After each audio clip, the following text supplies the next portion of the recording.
Hi everyone, and welcome to another week of Kinder Chat. My name is Christina from Sweet for Kindergarten, and every week I bring you quick and easy tips that you can use in your kindergarten classroom. So this week I am talking all about long vowels. Now, first of all, some of you may not teach long vowels in kindergarten, and that is completely fine.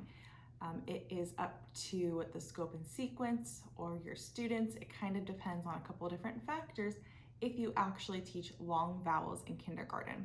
If you are not sure, there is a blog post linked below that you can watch after this video to determine if you think that your students are able to read long vowel words. But this week, what I'm going to be sharing is a little long vowel routine that you can use to help your students start identifying those patterns. One of the first things that we want to teach our students is how to identify long vowel patterns like EE and AY in real life. And so what this means is you want the students to be looking around them and seeing something in print and recognizing that they see the AY pattern in the word today on your calendar. That is exactly what you want. So if your students are starting to do that and you want to teach more about long vowels, then I think that you should go for it. I've always taught long vowels to some extent in my classroom, and this is one of the ways when I was first introducing long vowels that I was able to show my students how to start picking out those long vowels in unfamiliar words. So the first thing I would do is I would show them a word. Now, some students might know that this EE pattern makes the long E sound. Some students may not. If your students already know, then you would want to ask what long vowel pattern they see in this word. And they would say EE. If your students do not know, what you're going to do is you can either underline the pattern, or if you're using paper, you can highlight the pattern with like a highlighter. And so what you're gonna say is this EE makes the E sound. It does not say eh, it makes the E sound. It is a long vowel E sound. So what you would do next is you would have them sound out, sound by sound. S, E, D, seed. Now, a lot of students might go seed, seed, and then you would say, that doesn't sound right. Let's try again. This is one sound, seed, seed. And then that is how you would model how to decode it. Next, you would write another word and do the same thing. So using the EE pattern, you would ask your students to find the long vowel sound. So they would see EE. You could have a student come up and underline it. They could circle it.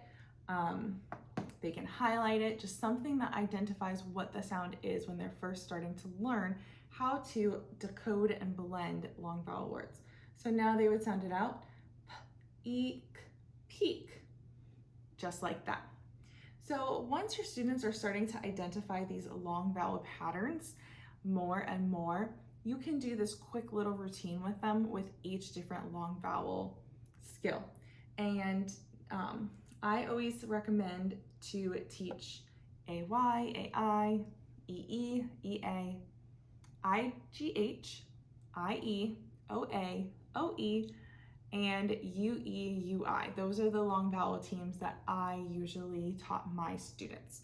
But you can always just do the long A, long E, and maybe OA patterns. I've done that in the past before too. So depending on where your students are at will depend on what long vowels you teach them. But the EE pattern is really helpful to teach first because you know that they already know certain words, like the word see. They already know that it has that double E sound. So I'm going to just share with you a couple activities that you can continue practicing pulling out that long vowel pattern. So The first one is a word sort. So this one would have the words at the bottom, they would cut them out. They would be looking for either the EE or EA pattern and then sorting. After they sort, they can practice reading the words using that long vowel pattern. Another way is for maybe to a little bit more of a challenge for students is to do this color, build, and write.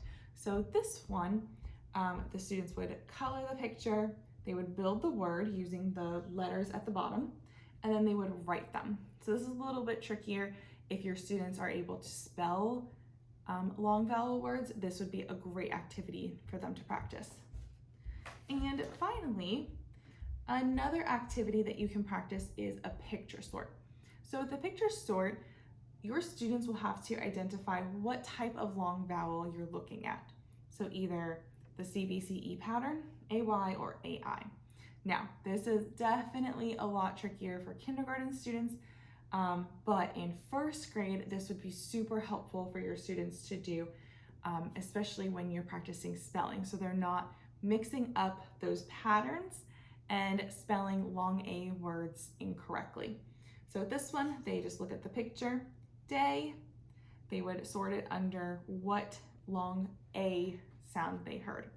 So those are just 3 different differentiated activities that you can practice identifying those long vowel patterns. They are found in the long vowels worksheets pack for kindergarten or first grade, or you can also find them in both the kindergarten and first grade long vowels unit. So if you're interested in looking at those resources, they are linked below. I hope this was helpful. If you are deciding to teach long vowels in your kindergarten classroom, let me know below. I'd love to hear your experience. So thank you so much for joining me. I will see you on next week's Kinder Chat. Bye.